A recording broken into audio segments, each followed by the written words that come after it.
안녕하십니까. 서울에서 활동하고 있는 변호사 송준호입니다. 오늘 하루도 잘 보내고 계시죠? 제가 지난번에 명신탁과 관련돼서 영상을 올렸는데요.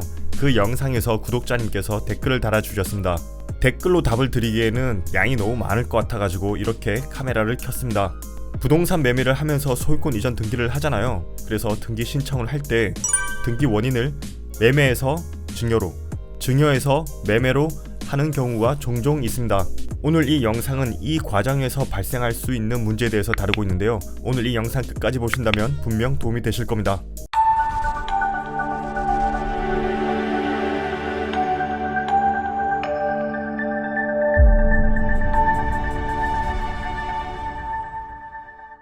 질문을 보면서 말씀을 드리겠습니다. 첫 번째 질문은 땅을 사본 적이 없어서 등기를 어떻게 하는지 모르는데요. 땅을 산 사람이 등기하는 건가요? 두 번째는 허위 신고, 남의 땅을 일정 기간 명의신탁자가 퇴직할 때까지 보관하는 거면서 등기할 때 땅을 구매한 것으로 신고하는 것은 허위 신고한 것에 해당하지 않나요? 세 번째 질문으로 남의 땅을 일정 기간 명의신탁자가 퇴직할 때까지 보관하는 거면서 등기할 땅을 구매한 것으로 신고하여 부동산 등기부에 땅을 구매한 것으로 기재하게 하였다면 공정증서 원본 부실기재죄에 해당하는 것 아닌가요? 라고 질문을 주셨습니다. 두 번째와 세 번째 질문은 사실상 같은 질문이니까 하나의 답변으로 말씀을 드리겠습니다. 먼저 형법 법조문을 같이 볼게요.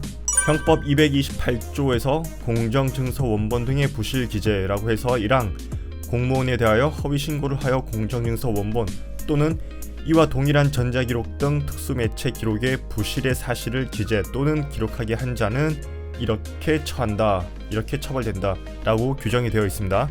먼저 말씀드려야 할 것이 여기서 말하는 부실기재, 허위신고는 모든 사항에 관한 것이 아니라 중요 사항에 한한다는 것입니다.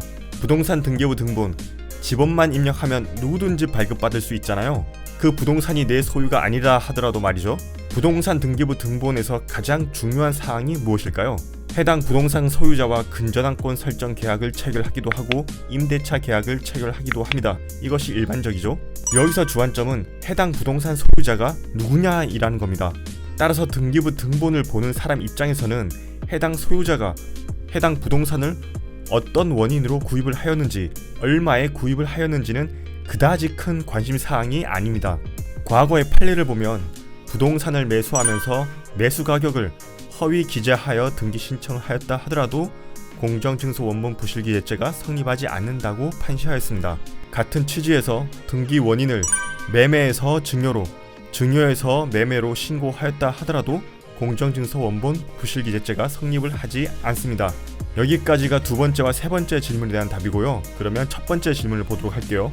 땅을 사본 적이 없어서 등기를 어떻게 하는지 모르는데요. 땅을 산 사람이 등기하는 건가요? 라고 질문을 주셨습니다. 부동산을 매매하고 소유권 이전 등기를 할 때는 해당 부동산을 관할하는 등기소를 찾아가셔서 소유권 이전 등기 신청을 하셔야 됩니다. 등기소가 있다면 거기 가서 하시면 되고요. 작은 도시 같은 경우는 등기소가 법원 내에 있으니까 그 법원을 찾아가시면 됩니다. 이때 소유권을 넘겨주려는 사람, 양도인, 소유권을 이전 받으려는 사람, 양수인 모두 같이 가셔서 등기 신청을 하여야 됩니다. 이것을 법률 용어로는 공동신청주의라고 하는데요. 땅을 파는 사람 입장에서는 돈을 받는 데 관심이 있지 소유권 이전 등기를 넘겨주는 데에는 그다지 큰 관심이 없잖아요. 그래서 보통은 양수인에게 위임장을 써줍니다. 나는 안 갈 테니 양수인 혼자 가서 하세요 라고 말이죠. 어쨌든 원칙은 양도인과 양수인이 같이 가셔서 신청해야 한다는 것입니다. 그런데 준비해야 될 서류도 많고 실수를 해서도 안 되기 때문에 가급적 가까운 법무사 사무실을 찾아가셔서 맡기시는 것을 추천드립니다. 오늘 영상 여기까지 보셨다면 구독과 좋아요 부탁드리겠습니다. 그럼 저는 다음 영상에서 또 뵙겠습니다. 좋은 하루 되십시오.